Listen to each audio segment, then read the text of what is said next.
السلام عليكم ورحمة الله وبركاته. مرحبا بكم في نشرة إخبارية جديدة. كشف وكيل أعمال النجم اللويزي جاريث بيل عن الطريقة الوحيدة التي تجعل موكله يوافق على البقاء في صفوف ريال مدريد في الموسم القادم، وذلك بعد تطور أحداث مستقبله. وأشار جاريث بيل عقب التتويج بلقب دوري أبطال أوروبا الشهر الماضي إلى عدم خضوعه عدد كاف من المباريات تحت قيادة المدرب الفرنسي زين الدين زيدان، وهذا قد يجعله يرحل. جوناثان بارنيت وكيل أعمال بيل قال في تصريح لشبكة سكاي سبورت التلفزيونية: موكلي يريد التتويج بالكرة الذهبية، وأظن أنه يستطيع فعل ذلك رغم أنه سعيد في إسبانيا، لكن هذا لا يضمن العودة إلى إنجلترا. يجب أن نرى محادثات مع ريال مدريد لنرى أين نحن ذاهبون. وأضاف: بيل يريد أن يكون أفضل في الموسم القادم ويريد اللعب أكثر، وهذا هو الأهم بالنسبة له، وواحد من أفضل 3 أو 4 لاعبين في العالم. شخص مثله يريد اللعب وليس المال. وأكد بارنيت في ختام حديثه أنه مشجع لأرسنال ويتمنى أن يلعب بيل في صفوف المدفعجية.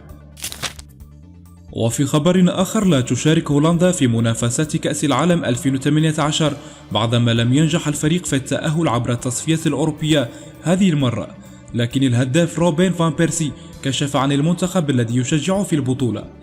نشر فان بيرسي الذي يلعب حاليا في فريق فايرنود الهولندي صورة على حسابه الشخصي في موقع التواصل الاجتماعي تويتر، وهو برفقة طفليه شاكيل ودينا، وكلاهما يرتديان قميص منتخب المغرب.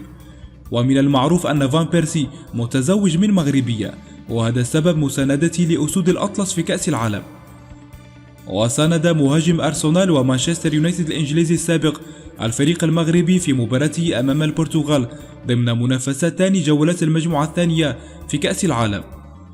وكان اللقاء انتهى بفوز البرتغال على المغرب بنتيجة 1-0 بفضل هدف مبكر سجله النجم كريستيانو رونالدو في الدقيقة 4 من بداية الشوط الأول.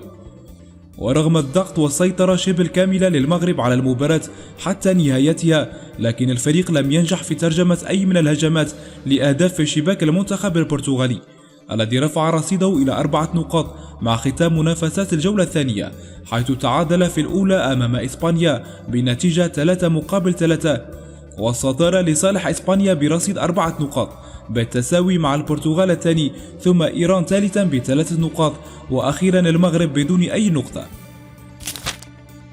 وفي خبر آخر، كشفت صحيفة بيلد الألمانية صباح اليوم الخميس عن رغبة فلورنتينو بيريز رئيس نادي العاصمة الإسبانية ريال مدريد في التعاقد مع المدافع البرتغالي رافائيل غوريرو الظهير الأيسر لنادي بروسيا دورتموند، وذلك عقب انتهاء بطولة كأس العالم 2018. ويقدم المدافع الشاب رافائيل غوريرو البالغ من العمر 24 عام مستويات رائعة للغاية مع منتخب بلاده البرتغال في بطولة كأس العالم 2018 المقامة على الأراضي الروسية، خاصة وبعد قيادة الفريق لخطف نقطة ثمينة من إسبانيا ثم 3 نقاط من المغرب.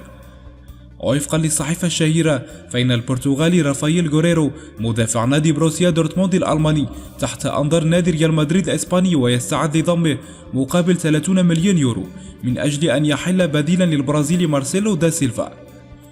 وأشارت الصحيفة إلى أن نادي ريال مدريد الإسباني سيواجه صراعا شرسا للغاية مع نادي باريس سان جيرمان الفرنسي على ضم رافائيل غوريرو، وذلك مع رغبة مدربه السابق توماس توخيل في التعاقد معه للانضمام إلى الفريق الباريسي.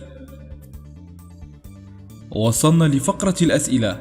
الإجابات الصحيحة على السؤال الماضي هي منتخبين، وسؤالنا لهذا اليوم اخترناه من خلال تعليقاتكم، وهو: من هو هداف كأس العالم على مر التاريخ؟ اتركوا لنا إجاباتكم في التعليقات، ويمكنكم أيضا طرح الأسئلة.